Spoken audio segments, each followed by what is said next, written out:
باہر میں جو ہمارے دوست کھڑے ہوئے ہیں ادھر ادھر ادارے بھائی کی دکان پہ، ان تمام سے گزارش کروں گا کہ یہاں آئیں۔ ہمارے اسٹیج کے اوپر علماء کرام کافی ہیں، اگر سب لوگ بیان کرنے لگے تو پوری رات گزر سکتی ہے،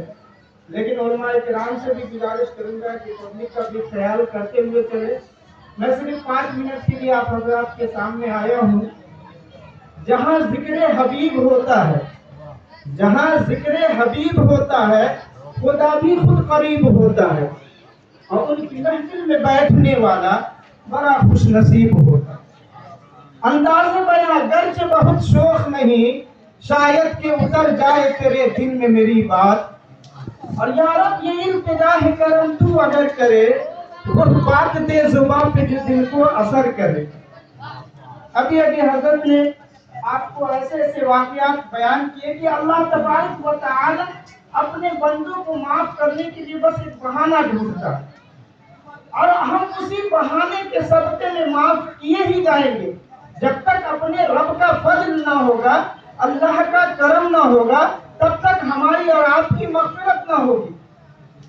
تو اس لیے میرے دوستو، یہ جو آج محفل میلاد پاک رکھا گیا ہے، جیسا کہ ہمارے یہ براتی حضرات کل سنے ہوں گے، امام صاحب قاضی صاحب نے کہا ہوگا، النکاح من سنتی فمن رغب عن سنتی فلیس منی، او کما قال علیہ الصلاۃ والسلام۔ نکاح سرکار نے فرمایا،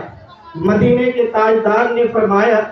وہ مدینے کا تاجدار احمد مختار جناب رسول اللہ صلی اللہ تعالی علیہ وسلم کہ جس کے بارے میں کسی شاعر نے یوں کہا کہ کی محمد سے وفا تونے تو ہم تیرے ہیں، یہ جہاں چیز کیا لوح و قلم تیرے ہیں، اور مٹ گئے مٹتے ہیں مٹ جائیں گے آدھا تیرے، یعنی دشمن تیرے، مٹ گئے مٹتے ہیں مٹ جائیں گے آدھا تیرے، نہ مٹا ہے نہ مٹے گا کبھی چرچا تیرا۔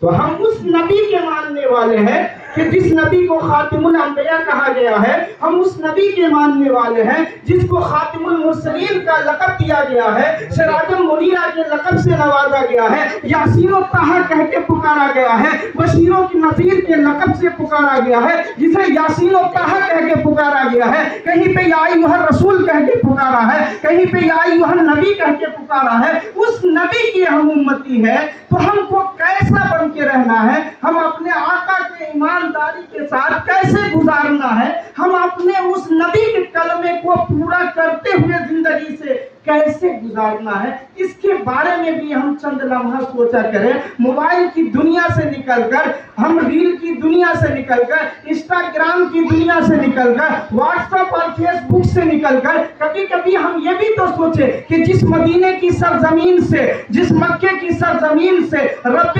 کائنات کا قرآن مقدس اعلان کرتا ہوا بلہی کی سرزمین پہ آیا ہے، اس قرآن مقدس کے اندر ایک دو مرتبہ نہیں 700 مرتبہ علماء کرام تقریباً فرماتے ہیں کہ صرف اقیم الصلاۃ نماز کی طرف جانے کا اشارہ کیا گیا ہے۔ کبھی ہم اس فیس بک سے نکل کر اس نماز کے بارے میں بھی سوچے، کبھی ہم اس موبائل کی دنیا سے نکل کر قرآن مقدس کی تلاوت کی طرف بھی نکلے۔ علماء کرام، مولانا، مولوی، حافظ جی، بنا حافظ جی سب قرآن موبائل میں رکھتے ہیں۔ معلوم ہے مصر کا مفتی ایک فتویٰ دیا کہ موبائل قرآن میں رکھ سکتے ہیں، ضرورت ہے، ہر آدمی اچھی بری چیز سب رکھ سکتا ہے، لیکن مصر کا ایک مفتی نے فتویٰ دیا کہ جس طرح ایک انسان جو باتھ روم کا پلیٹ ہوتا ہے وہ صرف اس لیے بنایا گیا ہے کہ وہاں پہ استنجا یا پیخانہ کیا جا سکتا ہے، وہ اگر چھپن بازار سے خرید کے لائے اور کسی کو اس میں کھانا کھلایا جائے، کوئی دنیا کا آدمی نہیں کھائے جبکہ ایک دم نیو ہے، معلوم ہے کہ وہ پلیٹ کی جگہ استعمال نہیں ہوتا ہے۔ تو وہاں کے مفتی نے عرض کیا اسی طرح قرآن پاک